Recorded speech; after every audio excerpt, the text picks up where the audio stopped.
Right, the waiting room is empty, so why don't we get going here, and we'll have some more people joining us as we go on. So hello everyone, thanks for being here. This is a panel called the Amherst Classroom.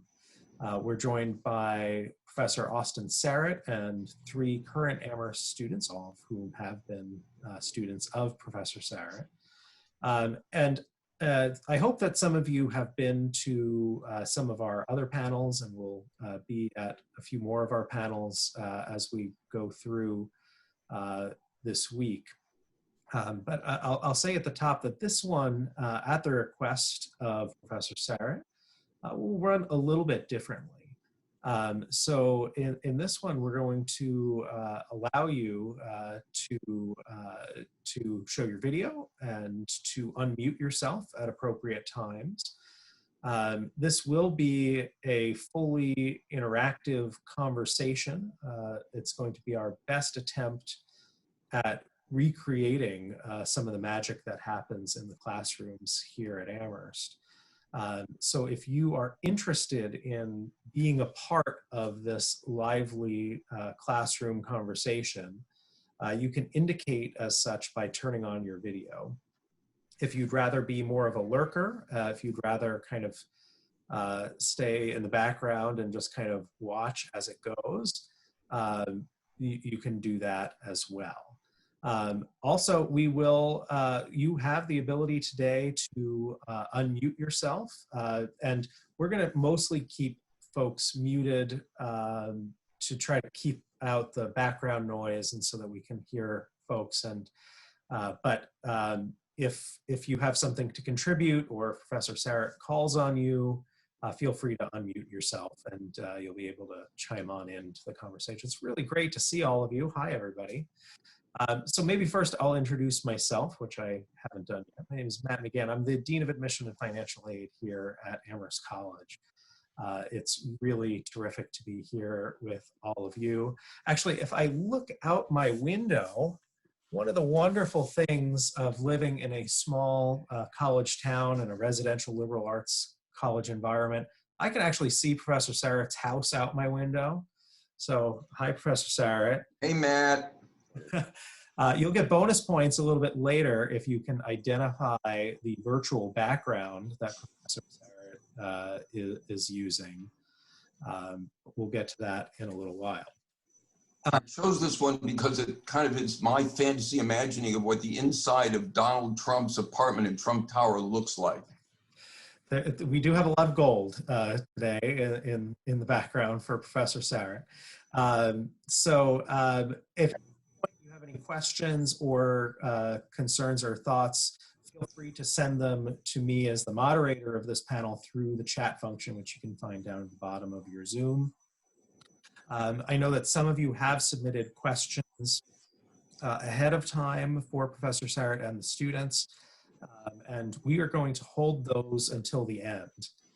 We'll do the classroom thing first, and then towards the end, I think we'll try to figure out a way to work in as many of those questions as possible. But I think I'm going to stop talking because people didn't come here to see me. I think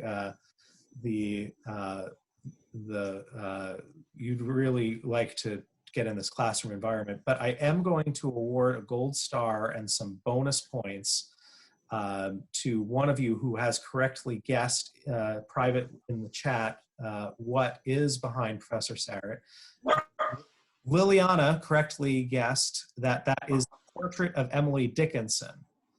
And Al John, A.L. John, I don't know, was second place, just seconds after Liliana. So Liliana, you get an A in your first Amherst College course. That will be added into your GPA when you arrive here.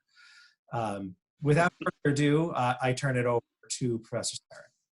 So Ryan, why don't you introduce yourself, please? Hello, everyone. My name is Ryan. I'm a first year at Amherst.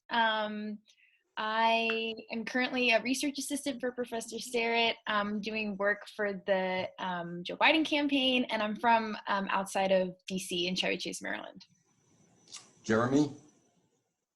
Hi, everyone. My name's Jeremy Thomas. I am a junior. I've taken a couple of classes with Professor Sarah, do research for him as well. I'm involved in our Black Student Union and our mock trial program. Rose? Hi everyone, I'm Rose Maraska. I'm a junior. I'm a political science and economics double major. I, along with Ryan, also work a bit for the Joe Biden campaign. I'm a member of the women's ice hockey team, part of the Amnesty International chapter on campus, along with a random acts of kindness group. And my name is Austin Sarrett. I teach in political science and law, jurisprudence, and social thought. I've been in Amherst for 45 years. That means most of my pop culture and political references go completely over the heads of my students, none of whom know who Dwight Eisenhower was, or that Herbert Hoover didn't invent the vacuum cleaner. So I thought actually what I wanted to do was to pose a problem, or at least suggest a problem. And what I hope to do is to give you a little flavor of the ways in which students and faculty at Amherst interact. So the aspiration of Amherst, I think, is to take students seriously as thinkers from the moment they arrive. There isn't much of an apprenticeship period here where the first years sit in the background and the seniors just talk all the time. So Amherst takes students seriously from the first moment they arrive. And Amherst seeks to take students on a journey from the familiar to the strange. And in that journey from the familiar to the strange, we emphasize how you think and not what you think. And in Amherst classrooms, you will be asked regularly to think beyond what you know. So the transition from high school, where you may have been rewarded for the accumulation of knowledge, here we prize what you know, but we want you to think beyond what you know. We want you to be as good at listening as you are at speaking, because hearing well, listening well, is really a kind of predicate to speaking and thinking well. And lastly, we want you to be true to yourselves and your ideas, not try to please your teachers. So in the spirit of all of that, here's my problem. I am really worried about the end of the semester. I really don't like the end of the semester because I miss teaching. And so I'm in the middle of my, what I would call blue period, where you can see the flowers are coming out and the semester, the impending end of the semester is coming. And so I'm desperately clingy to be with students and to continue to be with students. And this year especially, I am really worried about what happens when the semester ends, and if we are still in various forms of confinement. So I've invited some students to take a summer course with me, a course not for credit, but really just to keep a kind of intellectual dialogue going. And the course that I'm going to teach over the summer is a course which I'm calling Catastrophe and Democracy. So I've been thinking a lot about what it would mean to talk about catastrophe and democracy. So I wanted to start by asking Rose if she would offer a kind of definition of what a catastrophe is. So when I say catastrophe and democracy, what do you think of? What's a catastrophe? To me, it seems like a deviation from what you would consider normal in an extremely drastic and most times harmful way. So there are two elements, right? One is a deviation from some norm and some idea of some drastic harm. So if that is the case, that's what a catastrophe is, I wonder if we could then just think about the following. Is the death of a child, God forbid this happens, is that a catastrophe, Ryan? I think for the particular family, it would create this incredible deviation from the norm that would alter the way that they live. So I guess therefore, it's a catastrophe. Pardon? And therefore, you would say it is a catastrophe. Yeah. Jeremy, would you agree with that? I would agree with it, but I also think that those grounds could be, or that evidence could be expanded to the consideration of democracy. That was in your initial question. Yeah. But you have to stick with the question that you answer the question as asked. This is Amherst. So Does the loss of a child count as a catastrophe? Yes. So how would you differentiate a catastrophe from a tragedy, or are they the same things? So the loss of a child, we might say, is a tragedy, but really would we say it's a catastrophe, Ryan?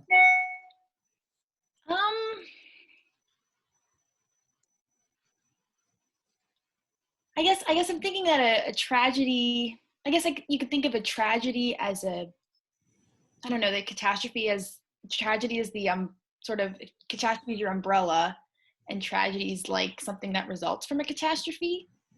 Uh-huh. Like, Rose, yeah. Rose, do you think that's right? Is catastrophe the umbrella, or is tragedy the umbrella? And catastrophe is a particular kind of tragedy. I don't know if one is necessarily the umbrella of the other. What I'm more thinking along the lines of is a catastrophe seems like something that's preventable and foreseeable, but a tragedy isn't.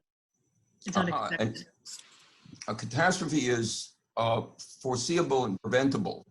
And therefore, Jeremy, if that is true, would we say that when a catastrophe happens, that particular individuals who fail to foresee the catastrophe or fail to prevent the catastrophe, that those individuals could be held in some way accountable? I would say yes, but I think it also depends on the extent to which they had control over that which they could foresee. So they have to be able to control it. So in addition to foreseeability, they have to be able to control it. So let's say that let's take a hypothetical and imagine that we were living through a pandemic which seemed to have an origin with the transmission of a virus from an animal to a human being. Jeremy, in your view, would that pandemic qualify as something that could have been foreseen, could have been controlled, could have been prevented, and therefore individuals could be held accountable for the failure to do those things? Maybe prevention is not the right word, but maybe mitigation also might be a helpful word here. Good. And Ryan, what's the difference between mitigation and prevention? I guess I think of prevention as stopping it from ever happening, so the virus would just never spread, whereas mitigation would be it happens and you couldn't necessarily control that, but once it gets out there, you do everything you can to stop it from spreading. You do everything you can to stop it from spreading. So here's something that I'm really worried about, and that is I'm worried about the spreading of false information in a time of pandemic disaster. So I want you to imagine the following possibility, which is I go on the interweb and post information suggesting that the COVID-19 virus is not very serious, and it's certainly not deadly. And as a result of the spreading of information, people, they believe this information. They believe the information that COVID-19 is not as serious, it's been overblown, and it's certainly not deadly. And as a result of believing that information, they expose themselves to the virus or do not take efforts to prevent the exposure to the virus, and they die from the virus. So my question is twofold. One, would you say that the person who spreads that false information is responsible for their death? And then I'm really much more interested in the following, which is, should someone who spreads such false information, which results in the death of an individual, otherwise have died, should they be punished for that act? Rose? So I think the question is, I think if someone just passes on the information and they believe that it's true, they don't know that it's a falsehood, they aren't necessarily at fault. The person who's truly at fault is the origin of the information, which I posted on the interweb, and I have millions of followers. My name is Beyonce. Okay, so if Beyonce were to spread false information. Yeah. So my gut instinct is to just say, yes, they should be held responsible and punished. But to me, it becomes more complicated because you need to ask if the person that's spreading the information is aware that it's false or if they truly think that it's true. Because to me, that changes culpability a little. I see someone named Carolina Corden. Could you unmute yourself? Hello. So, hey, Carolina, where are you? Where's home? Where are you? I'm in New York City. You're in New York City. So can you help me with this problem? So if spread false information about the virus, put it on the interweb, and someone were to see that information and they were to believe that information and they were to act on that information in a way that led to their deaths, would you say that I should be held responsible?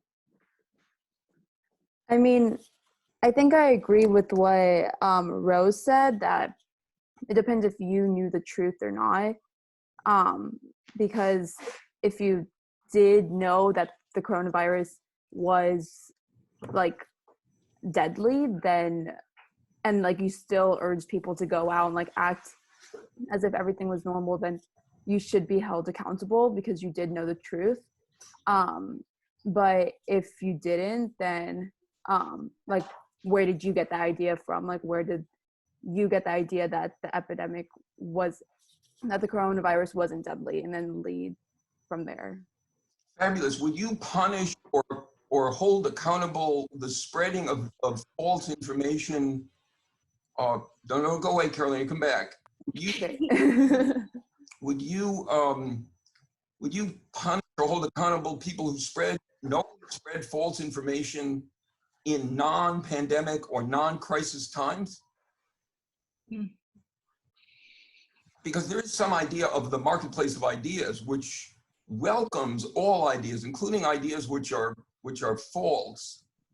And I wonder, you see, I'm going to do this course called Catastrophe and Democracy, and I wonder whether our thinking about things like the marketplace of ideas is altered under disaster conditions. So I'm really interested in whether or not your view would be the same if it was just, let's say, normal times, whatever that means. So no disaster, no pandemic. I spread false information. Someone acts on that false information to their detriment. Would you punish me?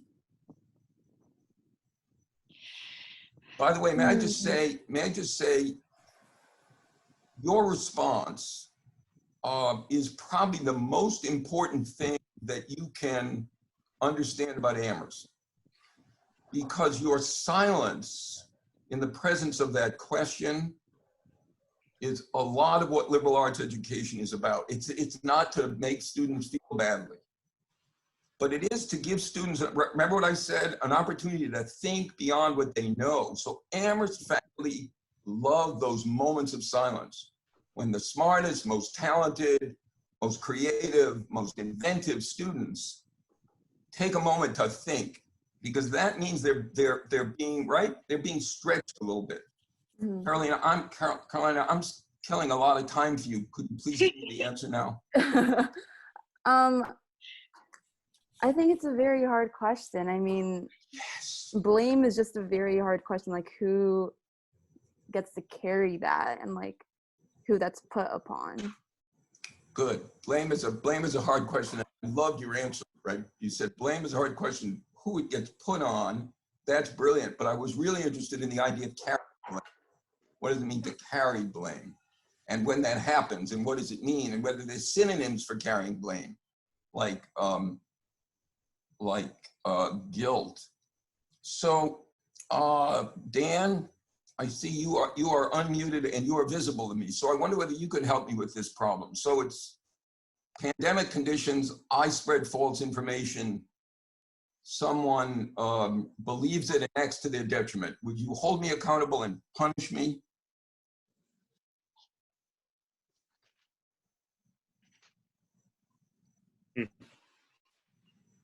Can't hear you, Dan.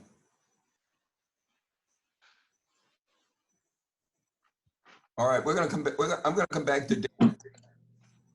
I see someone named Michael there, who's on my screen just below Dan. So Michael, can you help me think about this problem? I spread false information. There's a pandemic. Somebody believes it. they act to their detriment. Should I be held accountable?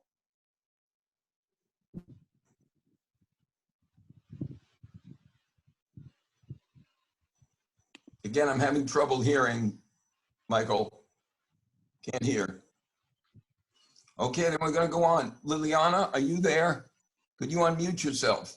Yeah, I'm here. There you go. I can hear a voice. Oh my God, I'm still alive.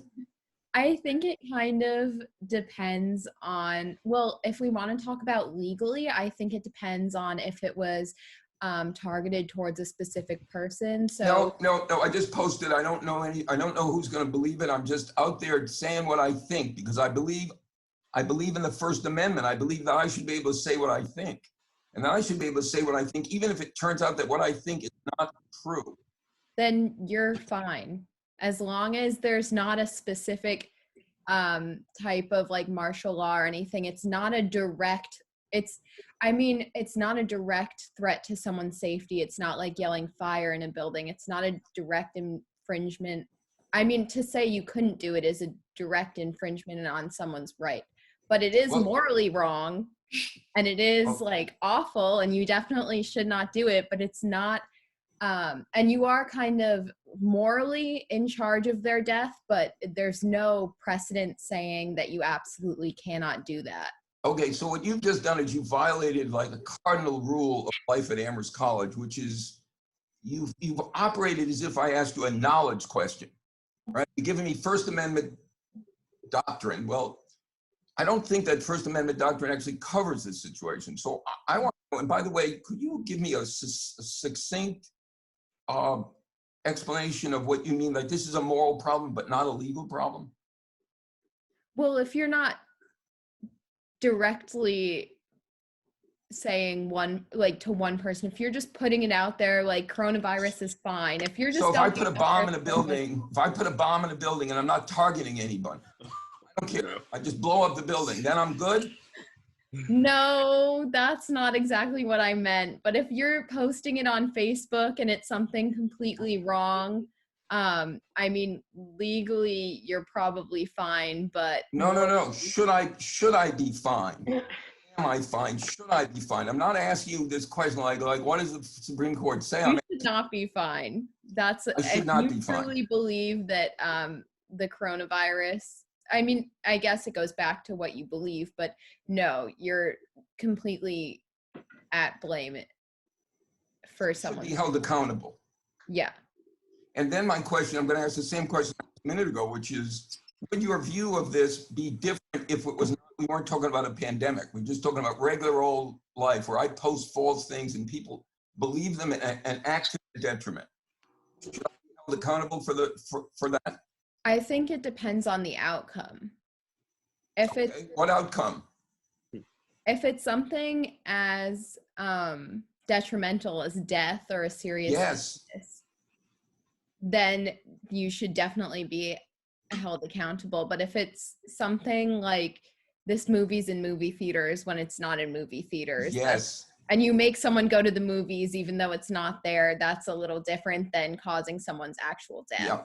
Yeah, that is completely fabulous. That's a rendering of ideas which say so long as they're harmless, you're fine. But if they actually produce consequences in the world, then you need to be held accountable. For them.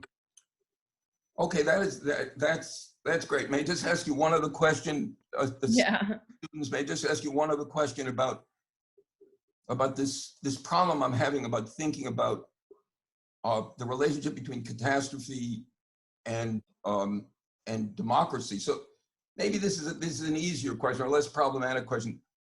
So I've been writing a little bit about catastrophe and democracy. And by the way, I love the Zoom machine. I like to get close to my students. If I get closer to the screen, does that work? So I've been writing about catastrophe and democracy and trying to think about this delicate balance of the catastrophic and the democratic. And it turns out what I'm about to say is not going to be a surprise to you. And that is democracy does not thrive very well in catastrophic conditions. And I'm wondering if somebody could help explain to me why it is that democracy doesn't thrive very well in catastrophic conditions.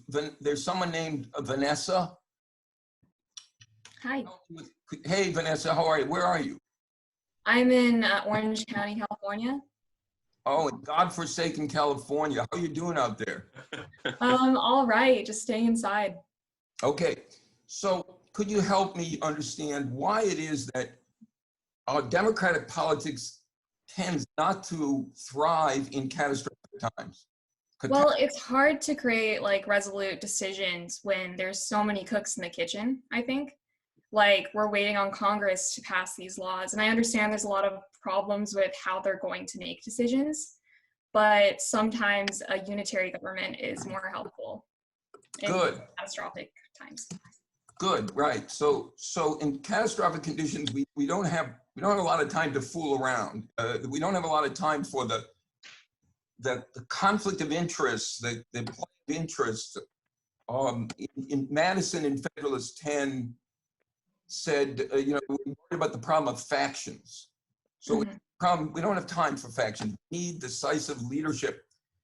So the current president has compared his role with what he calls a wartime president, equating the response to pandemic to the response to war.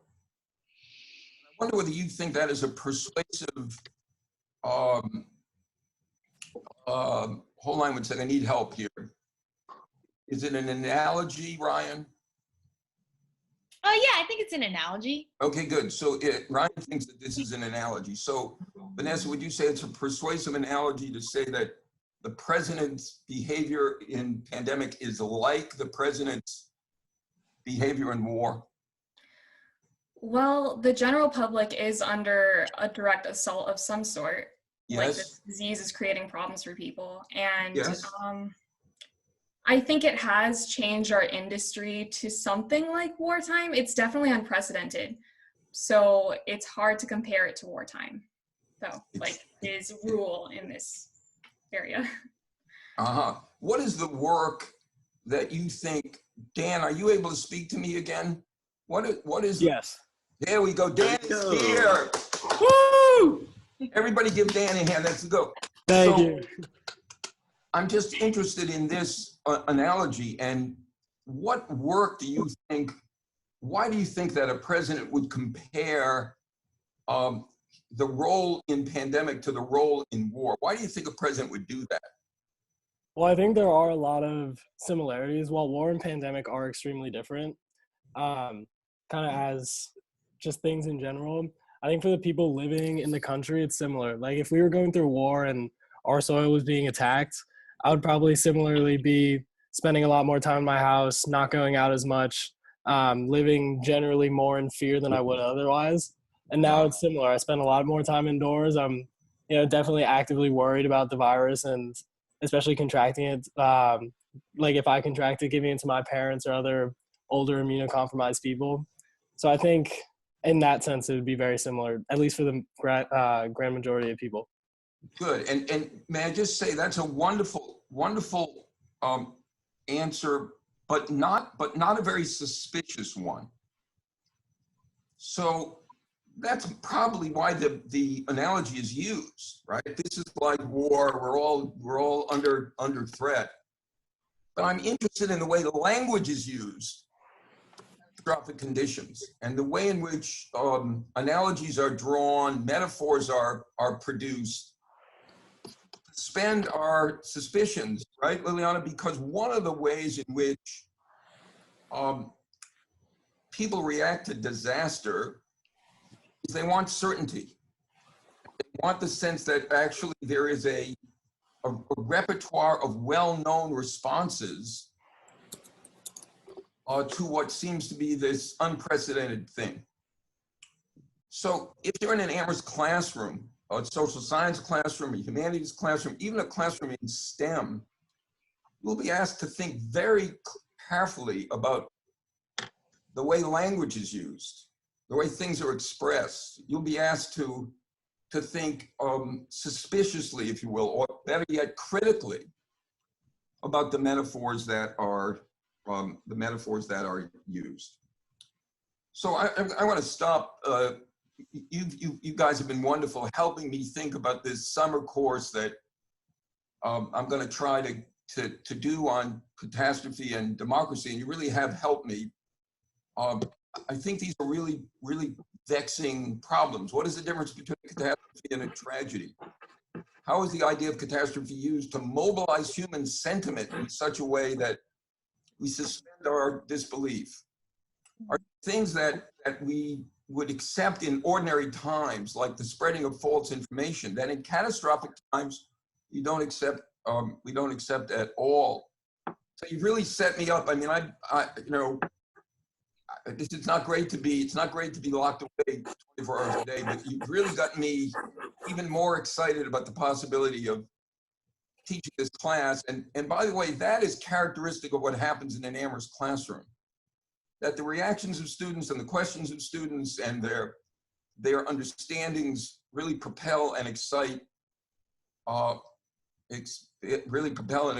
faculty members. And while Emily does not look very excited at all, I really am. And before we turn to your questions, I just wanted to say a couple of other general things about Amherst, things that I love about the place, and maybe Ryan and Jeremy and Rose can also opine about these things. Amherst classrooms are places of challenge. Maybe you've gotten a little taste of that, where you'll be asked to think beyond what you know. They're also places of hope. That's why I was pushing against Liliana's reference to what she knew. Because what we believe at Amherst is that imagination is more important than knowledge. Knowledge equips you for the world as it is. Imagination equips you to think about worlds that have yet to come. And the other word that I use about Amherst, which I don't know, Matt, whether it's in the view book, is that Amherst is a place of love. It's a place where the love of ideas is cultivated. It's a place where the love of the community is cultivated. And it's a place where we hope that students come to love their educational experience. Amherst makes the right choice. It trusts its students. That's why we take students seriously from the first moment that they arrive. We trust our students. And the last thing I wanted to say before you answer questions is, I find it really hard to be doing this at this moment. I'm aware of the devastation that is all around us, that some of you may be experiencing. But in this moment, I want to say something which may sound to you to be soppy or sentimental. And if it is, I don't care. What difference does your happiness make anyway? So here's the thing I wanted to say, and I believe it's true. I am more excited about teaching, and will be more excited, with due respect to Rose and Ryan and Jeremy, about teaching you all in the fall than I've ever been. Because your talents, your creativity, your ingenuity, your willingness to think outside of the box, and your irreverence will be more needed than ever on the other side of this pandemic. All right, Zeit gesund. Enough from that. Matt, let's take some of their questions. Right, so I've got a few of the questions that were submitted ahead of time in the registration form. I can also take questions in the chat function in Zoom, so you can select me and send them my direction, and I'll try to keep the trains running here with the Q&A. So feel free to send those along. This is the kind of session that makes me want to go back and be a student again. It was a lot of fun. I will say one major difference between what we're doing here and a typical Amherst class, aside from obviously the medium, which we hope will be in person going forward, is the size. So we've got 77 people in the room. I asked Ryan and Jeremy and Rose earlier about the classes that they took with Professor Sarah and how large those were. And they were classes of 16, 15, 15, 7, and 6. That's why you come to a residential liberal arts campus like Amherst. There aren't classrooms at Amherst that fit 200, 400, 600 people like big research universities. This is the kind of conversation and the kind of classroom we can have at Amherst. All right, so I'm going to go to the first question that was submitted through the registration form. There was a theme, probably the most popular of the questions submitted by folks, including Rahul, Holden, and Jillian Gillian. I don't know if you use hard G or soft G there, but they all are very curious about the first-year seminar program, how it works, what happens in a first-year seminar, how people are assigned or how they get to choose those seminars. And I turn that question over to the panel. So Ryan, why don't you talk about first-year seminars? Sure. So first year seminar is basically a group of like 15 freshmen or so, and it's randomly assigned. You get to, when you enroll at Amherst, you get to rank which ones you want. But anyways, that's sort of more housekeeping. But basically it's a group of 15 people. And the great thing about a first year seminar is it's not only your classroom. So you do have a class with these people for the rest of the semester, but they're also the first group that you get exposed to at Amherst, because when you have orientation, they're your little orientation group. So they're like literally my first year seminar were the first 15 people that I met at Amherst, and we're all sitting in the circle and talking to each other. And it's a really great, and so you meet like 2 days a week for first year seminars, and you get to know these other people. And I think one of the things that I think my favorite part about my first year seminar was obviously the content. I was in Secrets and Lies with Professor Sarah, which was great in terms of the intellectual side. But what was really special about it was how well I got to know my peers outside of the classroom. So one of the things that Professor Sarah does with his first year seminar is we meet and have class and our students together, but then also we'll meet outside of class at night, like once a month or once every 2 weeks or something. And we would just talk about how our lives were going. And so it's sort of indicative of the fact that your professors care about you as students, but they also care about you as people and want to make sure that you're doing well otherwise socially and other things. So I think my favorite part about the first year seminar was meeting like my best friends in that seminar. And you hear a lot of stories about how people met some of their best friends in their first year seminar. So it's a really nice group of just freshmen who are all navigating Amherst for the first time, and it's a really great thing. Wait, Rose, what was your first year seminar? War and Peace. War and Peace. Jeremy, what was your first year seminar? Genocide. So we all had happy topics, it seems like. Absolutely. Secrets and Lies, War and Peace, Genocide. It's completely fabulous. And I'm teaching a course on catastrophe, so it's really, come to Amherst. It is just one laugh riot. Happy classes. Matt, what's the next question? All right, so there's another set of questions where people are really interested in this major that we have at Amherst called LJST. People want to know, what is LJST? What kinds of things do you do as in terms of research? If you do research in LJST, what do you do after Amherst if you major in LJST? Jeremy? I'll take it away. So I'm majoring in LJST as well as English, but LJST is really what it stands for: law, jurisprudence, and social thought.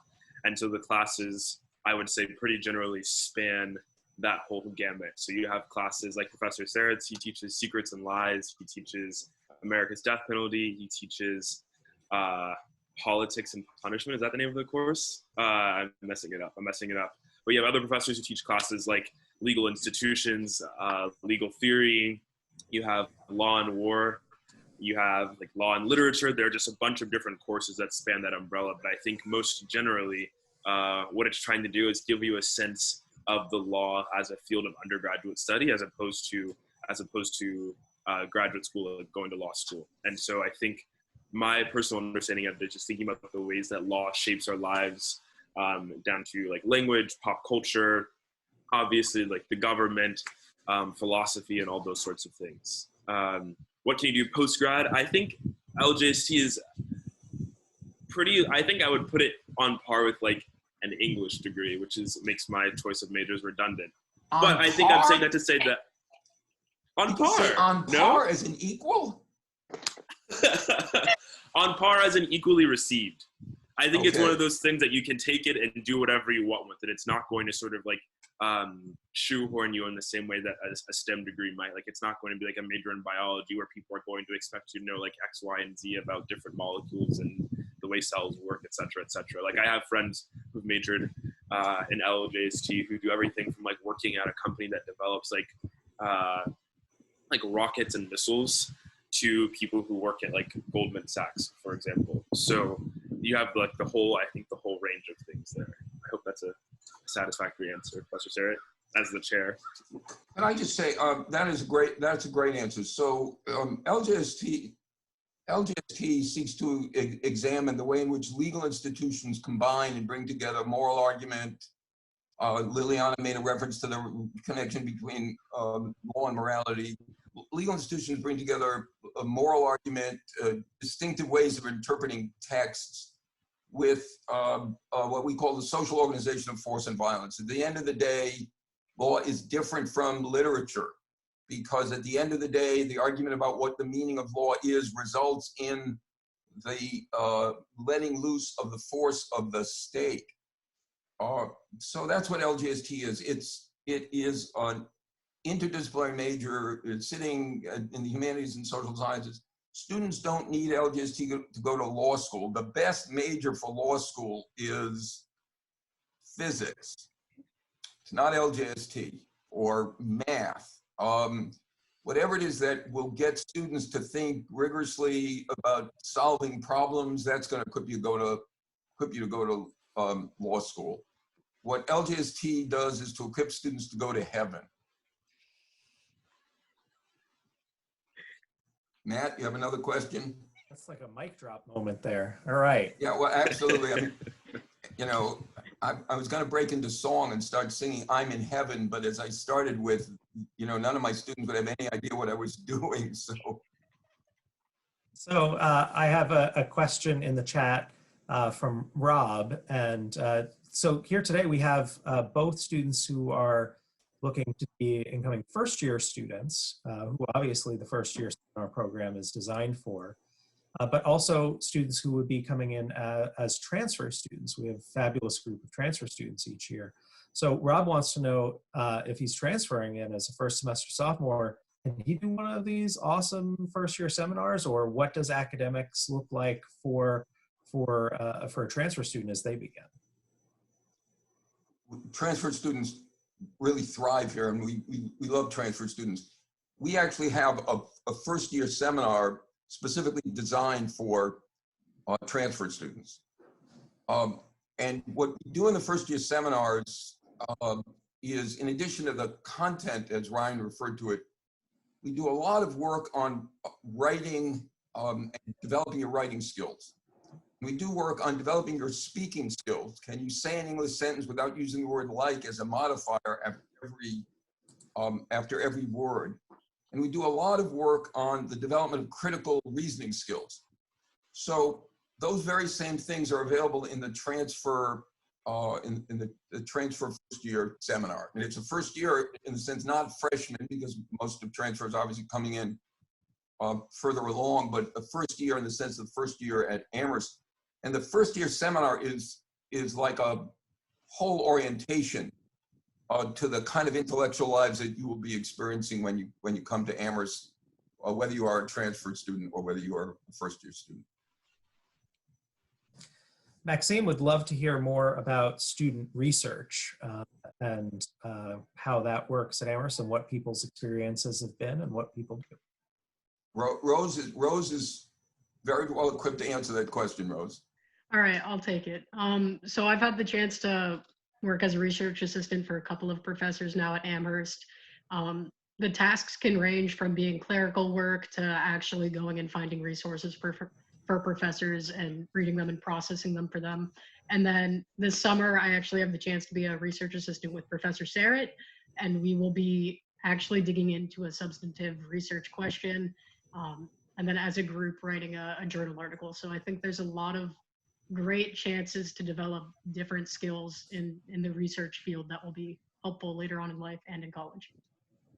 may I just quarrel with one thing that Rose said? Rose said she was going to be working for me as a research assistant this summer. I got a surprise for you, Rose. You're working with me as a collaborator.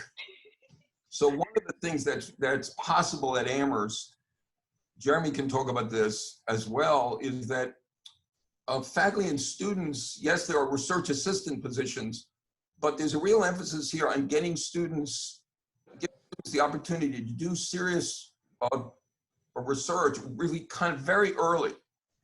And I have co-written 2 books with Amherst undergraduates as my co-authors, not as my research assistants. And Jeremy was part of a group, and we've just, come on, Jeremy, tell them what our article is. we just got a publication acceptance is what it would be called for our article about the death penalty, about wrongful convictions and the way those sorts of things play out. What's its title, Jeremy? You know, I was really trying to remember, and it's now slipping my mind. Now I'm going to embarrass you. It's slipping my mind. That is completely fabulous. Again, you learn fabulous things about Amherst, which is students publish articles and then forget about them. You know, so like they're all, I mean, Jeremy's already worried about, you know, the next thing. So that the article that Jeremy co-wrote,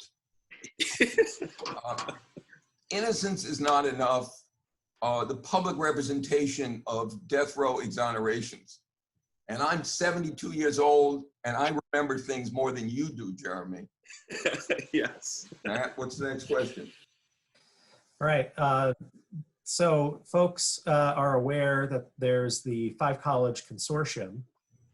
And Dan asks, what happens if you take a class at UMass and it's one of these large classes that we don't really have at Amherst? Is that hard to adapt to? Have any of the students taken large classes at UMass, or more generally, what have your experiences been doing classes through the 5 College Consortium? Jeremy, have you taken a 5 College course? I can't, but I have my tour guide answer ready if need be. Let's hear the tour guide answer. So I would say that most people who take classes in the 5 College Consortium do it for language classes, just because Amherst is like a very small college, obviously, and there's like a variety of languages taught throughout the 5 College Consortium. So I think that's one. I think 2, to address your concern about size, I don't think the adaptation is really going to be all that different. Like, I don't think there's too much of a difference between the class that has, for example, 70 people versus like 700 people. Like, past a certain point, it becomes a difference of degree, but not necessarily a difference of kind in terms of the class size. I think the biggest thing to adapt to, at least in just kind of word of mouth, is just getting into a different sort of transportation rhythm. So first year students aren't allowed to have cars on campus, for example. So that means you have to use the public and free transportation like bus system to get to the other 4 of the 5 colleges throughout the consortium. But I think people generally have pretty good experiences there and in doing them. But I think most people have a very specific reason for taking those courses. So maybe a language, maybe a STEM class that you can't fit into your schedule here, but you need for your pre-med requirements. Maybe there's a professor you like at another college, so you're going to take their class, something to that effect. Rose, have you had a 5 College class? I haven't, but a lot of my teammates have taken, I believe it's anatomy at UMass, and how Jeremy described their experience is exactly it. They enjoyed it. Wasn't too different from like a STEM lecture in terms of size and field in Amherst. The biggest thing is just getting over to campus, which once you find a routine doesn't sound too bad. And may I just say, I think this is a really good question. And Amherst likes to talk about its small classes. So Matt made a big point, right, of making sure that you understood that this was not a typical Amherst class, because he's afraid that he'd scare away students if they thought they were going to be in classes with 70 or 80 or 100 students. Well, there are such classes at Amherst. The introductory classes in chemistry and biology, there are 150 students in them. So what I think we believe is that close colloquy of the kind that we tried to model for you a little while ago is really at the center of an Amherst education. But students learn differently. I mean, some students are just fine in larger classes, and other students, they're not going to be as present in a larger class. So I think you'll work with an advisor here. We have a very good advising system here. You'll work with your advisor to figure out what is the best learning setting for you. And that may very well be a large lecture may, not as your whole program, but an occasional large lecture may absolutely work for you. So I wouldn't be intimidated by it at all. Matt, what else you got? All right, so we're starting to come up on time. A good question that maybe each student could take. Imani asks a pair of questions. What does a day in class typically look like? And is it difficult to find research opportunities? So I think we'd love to hear from each of the students on that one. Rose, you start. Could you repeat the second question? It just cut out. This is about, is it difficult to find research opportunities? Okay. So to answer that one first, I would say no. I think once you get into a class and a topic that you're interested in and you show professors that you care, either they might reach out to you with an opportunity or you could talk to them as well.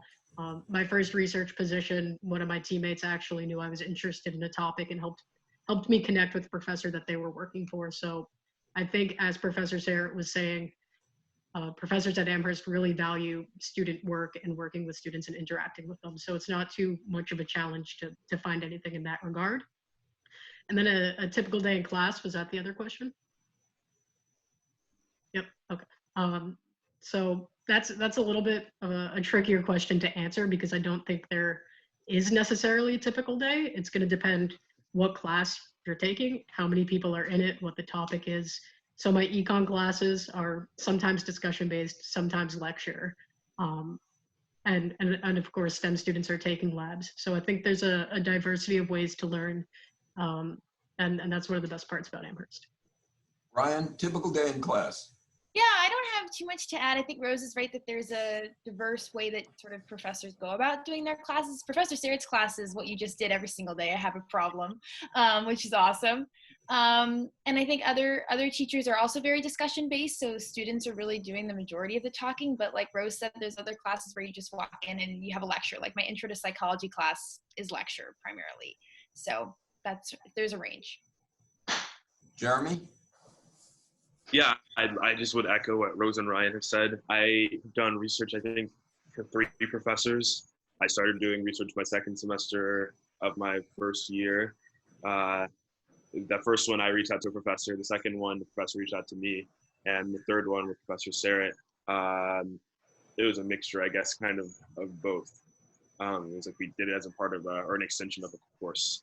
And I don't really have too much else to add for a day of class. I mean, if it's a Tuesday, for example, you might have 3 classes. You might have one 8:30 class that ends at 10, and you might have a class that goes from 10, or you might have a class that goes from 11 to 11:50, and then you might have like a long 3-hour seminar that goes from 2 to 5, and you're there for the long haul. Like Rose was saying before, the size and content are all going to vary. But I do think, to Professor Sarah's point, your ability to like figure out what classes fit for you, particularly in your first couple semesters, I think it's something that you have to figure out for yourself, and that the advisors are really good at like putting in the back of your head, like, hey, like maybe you don't want to do like 3-4 hour seminars on top of like a huge research class. Like that just doesn't make sense. Like don't do that. Things like that are like, they help you balance your schedule so that you don't overwhelm yourself or set yourself up for failure in any sort of way. I think classes are kind of different for students because students take different classes for different reasons. Sometimes students take classes because they're interested in it and it's really the center of their passions. Other times students take classes that they really need to take. They're not so interested, but they recognize they need to take. I think those classroom experiences are really very different. Matt, before you ask the next question, Pia, could you unmute yourself?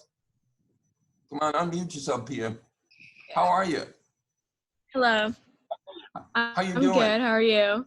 I'm fabulous. Have you I'm doing decided really whether you're going to come here? Not yet.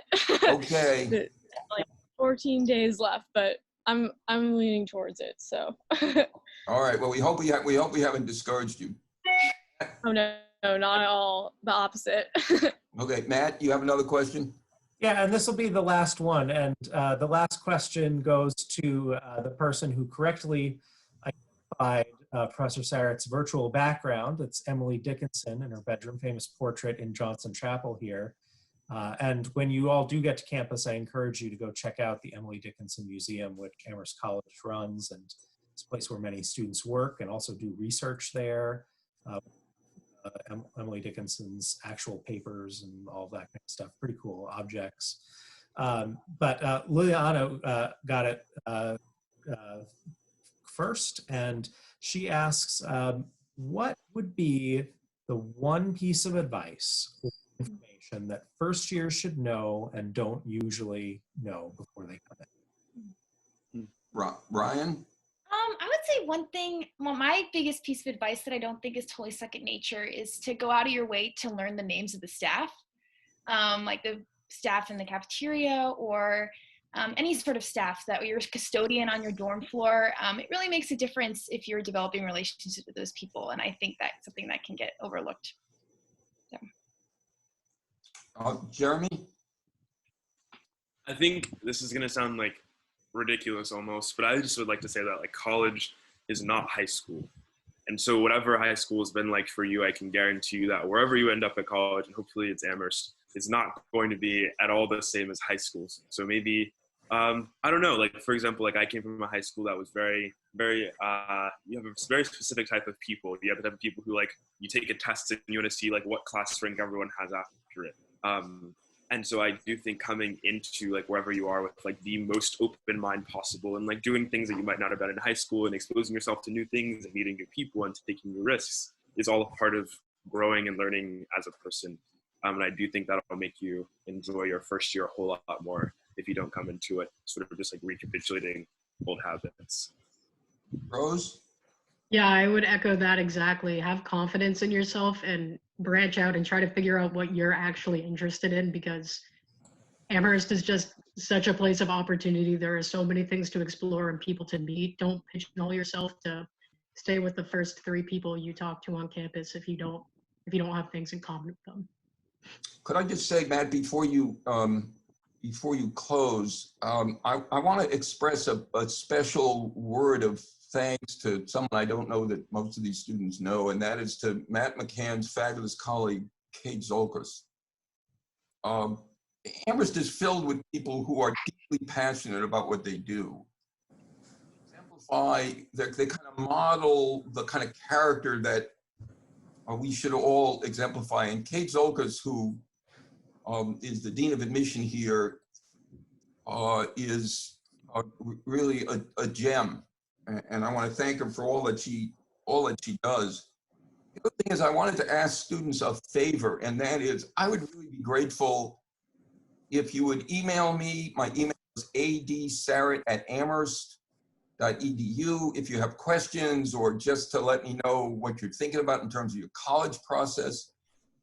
And there is really a special place in heaven for any of you who would be so kind as to reach out to me so that we could arrange individual Zoom conversations about the way in which you're thinking about college. So I'm more than happy to get emails and would just love to do Zoom. There's a great parody on the interweb now, a parody of Hamilton called The Zoom Where It Happens.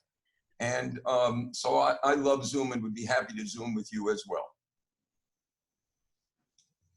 So please, I've put Professor Sarrett's email in the chat, and you can find it online. Thanks. Easy to stalk online, unfortunately. So find us there if you have any questions. And sorry to George and Jacob and everybody else's questions that we weren't able to get to. Email me. Yeah, and we've been thrilled to be with you today. Thanks for participating. It was fun learning with you, and we'll see you around. I'll be next at the President's Welcome on Sunday afternoon, but there's lots of other fabulous ways of interacting. In the meantime, you can find that on your Admitted Students portal. So thanks, everybody. It was great to see you. See you around. Stay well, stay safe.